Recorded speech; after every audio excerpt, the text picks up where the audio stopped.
just wish he knew. සුබ දවසක් ඔයාලා හැමෝටම ඔයාලට තවත් අලුත් රිවිව් වීඩියෝ එකක් තමයි අද අරගෙන ආවේ.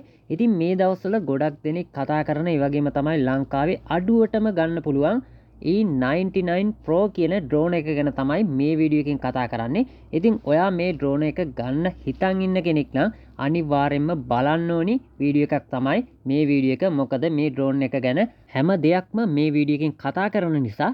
එහෙමනම් අපි ඉක්මනින්ම යමු වීඩියෝ එකට යන්න ඉස්සෙල්ලා වෙනද වගේම DSL Guide YouTube channel එක subscribe කරන්න කියලාත් මතක් කරනවා. එහෙමනම් අපි යමු අද වීඩියෝ එකට. මම ඔන්ලයින් තමයි මේ ඩ්‍රෝන් එක buy කරේ. ඉතින් මෙන්න මේ වගේ පැකේජ් එකක් තමයි එහෙම නැත්නම් පාර්සල් එකක් තමයි මට ඇවිල්ලා තිබ්බේ. ඒ වගේම තමයි මේකේ box එක නම් ඇවිල්ලා තිබුණේ නෑ. ඔයාටත් පුළුවන් ලංකාවේ සෙලේ කෙනෙක් ඉන්නම් රුපියල් 6000කට අඩු මුදලකට මේ වගේ ඩ්‍රෝන් එකක් buy කරන්න. එහෙම නැත්නම් මිලදී ගන්න. ඒ වගේම තමයි ඔයාට AliExpress එක හරහා ගොඩක්ම අඩු මුදලකට පුළුවන් මේ ඩ්‍රෝන් එක buy කරන්න. ඒත් ඔයා හරියටම බලන්න කස්ටම් එකෙන් නැවත රිටර්න් කරනවද කියලා ලංකාවට මේ වගේ ඩ්‍රෝන් ගෙන්වීමේදී තියෙන ප්‍රශ්නත් එක්ක. ඒ නිසා හරියට බලලා AliExpress site එකෙන් buy කරන්න. අපිට මේ ඩ්‍රෝන් එකත් එක්ක ෆ්‍රී මෙන්න මේ විදිහේ කළු පාට බෑග් එකක් නොමිලේ ලබා ගන්න පුළුවන්. එහෙම නැත්නම් නොමිලේ ඔයාට හම්බෙනවා. මේ බෑග් එක ඕපන් කරාට පස්සේ මෙන්න මේ විදිහට තමයි තියෙන්නේ. යූසර් මැනුවල් එක තියෙනවා. ඩ්‍රෝන් එක ගැන ගොඩක් විස්තර හැම විස්තරයක්ම මේ යූසර් මැනුවල් එකේ ඇතුළත් වෙලා තියෙනවා. ඔයාලට පුළුවන් මේ දේවල් කියවලා බලන්න. ඊළඟට ඩ්‍රෝන් එක ෆෝන් එකට කනෙක්ට් කරන්න අවශ්‍ය ඇප් එක ගැන සම්පූර්ණ විස්තරයක් තියෙනවා. ඇප් එක ඩවුන්ලෝඩ් කරන්න අවශ්‍ය QR කෝඩ් එක උනත් ඔයාට මෙතන උඩින්ම බලා ගන්න පුළුවන්. අනිවාර්යයෙන්ම ඔයා ඇප් එක ඩවුන්ලෝඩ් කරද්දී මේ QR කෝඩ් එක ස්කෑන් කරන්න. මොකද ඩ්‍රෝන් එකින් එකට සමහරක් වෙලාවල් වලට ඇප් වෙනස් වෙන්න පුළුවන් නිසා අනිවාර්යයෙන්ම මේ QR කෝඩ් එක ස්කෑන් කරලා ඔයාගේ ඩ්‍රෝන් එකට අදාළ ඇප් එක ඩවුන්ලෝඩ් කරගන්න ඕනි. මීට අමතරව අපිට මේ ඩ්‍රෝන් එක buy කරාට පස්සේ ෆ්‍රී ලබා ගන්න පුළුවන් USB කේබල් එකක්. මෙන්න මේ විදිහේ ඩ්‍රෝන් එකේ බැටරිය charge කරගන්න. ඒ වගේම තමයි අමතර පෙති 4කුත් ඔයාලට නොමිලේම ලැබෙනවා. ඒ වගේම තමයි ඩ්‍රෝන් එකේ පෙතිවල ආරක්ෂාවට ප්‍රොපෙලර් ගාඩ් 4කුත් ඔයාලට ෆ්‍රී ලබා ගන්න පුළුවන්. ඒ වගේම තමයි ඩ්‍රෝන් එකේ ඇන වගේ දේවල් තද කරන්න අවශ්‍ය ටූල් එකකුත් ඔයාලට නොමිලේම මේ E99 Pro කියන ඩ්‍රෝන් එකත් එක්ක ෆ්‍රී ලබා ගන්න පුළුවන්. ඊළඟට ඩ්‍රෝන් එකත් එක්ක හම්බෙන රිමෝට් එක තමයි මෙන්න මේ තියෙන්නේ.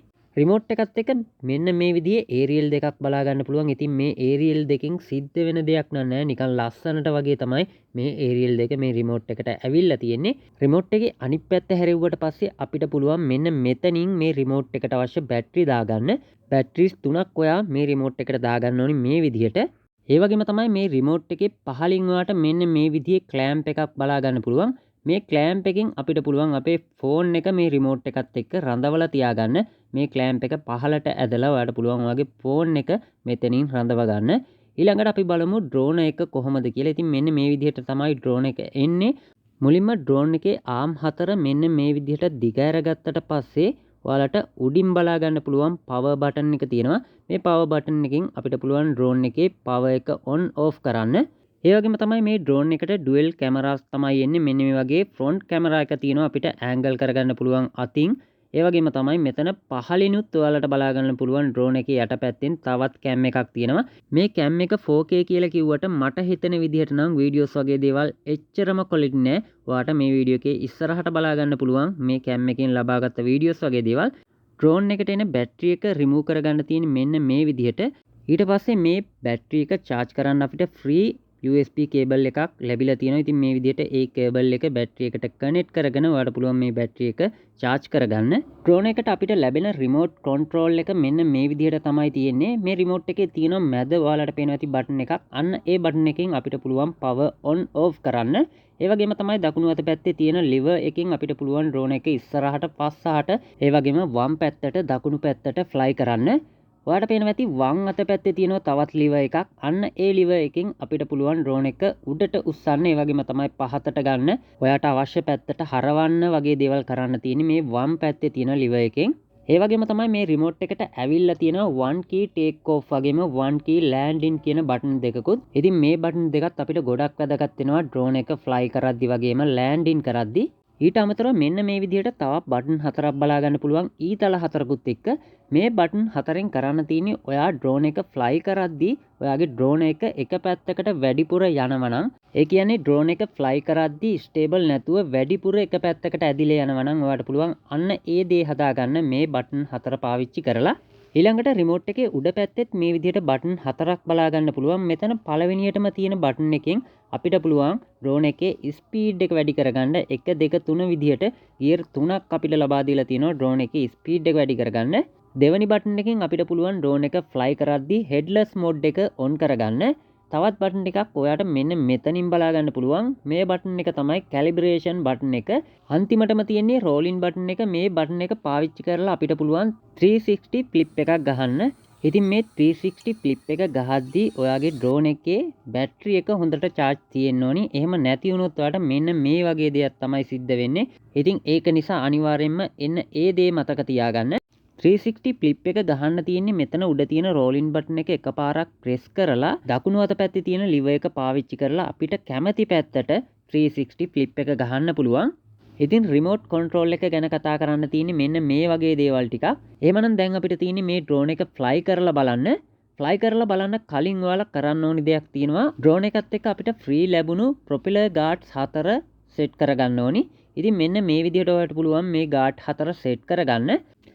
ඊළඟට අපිට පුළුවන් ඩ්‍රෝන් එකේ උඩ තියෙන පවර් බටන් එකෙන් ඩ්‍රෝන් එක ඔන් කරගන්න මුලින්ම ඊළඟට රිමෝට් එකේ මැද තියෙනවා පවර් බටන් එක. අන්න ඒක ප්‍රෙස් කරලා ඔයාට පුළුවන් රිමෝට් එකත් ඔන් කරගන්න. ඊට පස්සේ රිමෝට් එකට මේ ඩ්‍රෝන් එක ඔටෝම කනෙක්ට් වෙනවා. රිමෝට් එකේ වම් අත පැත්තේ liver එක උඩට කරාට පස්සේ ඔයාට බලා ගන්න පුළුවන් ඩ්‍රෝන් එක මෙන්න මේ විදිහට දැන් කනෙක්ට් වෙලා තියෙන්නේ.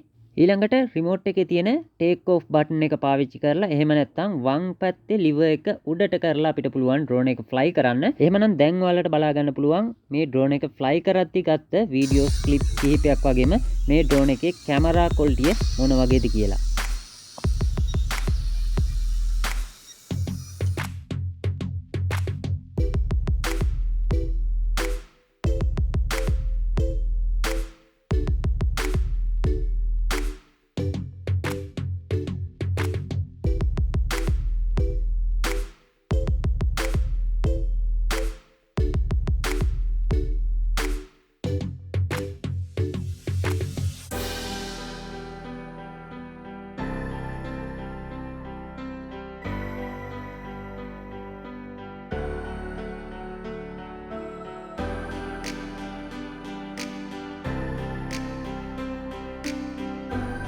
එහෙමනම් දැන් ඔයාලා දකින්න ඇති ඩ්‍රෝන් එක ෆ්ලයි කරද්දි වගේම ඩ්‍රෝන් එකේ කැමරා ක්වොලිටිය මොන වගේද කියලා. ඒ වගේම තමයි මේ ඩ්‍රෝන් එකේ බැටරි එක එකපාරක් charge කරලා විනාඩි 7ක් වගේ ෆ්ලයි කරන්න පුළුවන් කියලා තිබ්බට විනාඩි 3ක් 4ක වගේ කාලයක් තමයි ෆ්ලයි කරන්න පුළුවන් උනේ. ඒ වගේම තමයි මේ ඩ්‍රෝන් එකේ බැටරි charge එක අඩු වෙන්න ඩ්‍රෝන් එක ගොඩක් පාතට එනවා. ඒ කියන්නේ බැටරි charge එක අඩු වෙන්න අපිට ඩ්‍රෝන් එක ගොඩක් උඩට උස්සන්න හැකියාවක් නැති වෙනවා. ඒ වගේම තමයි පොළොවට සමාන්තරව වගේ තමයි ෆ්ලයි කරන්න. ඉතින් මෙන්න මේ වගේ අඩුපාඩුත් තියෙනවා. එහෙමනම් අද අපි වීඩියෝ එකකින් කතා කරේ E99 Pro කියන ලංකාවේ අඩුවටම ඔයාලට ගන්න පුළුවන් ඩ්‍රෝන් එකක් ගැන.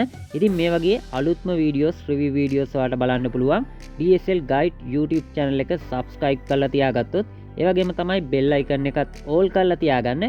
වීඩියෝ එකට අනිවාර්යයෙන්ම like එකක් දාන්න. ඔයාලගේ අදහස් comment කරගෙන යන්න. අනිත් අයටත් බලන්න වීඩියෝ එක share කරන්න. එහෙමනම් ඔයාලා හැමෝටම සුබ දවසක්.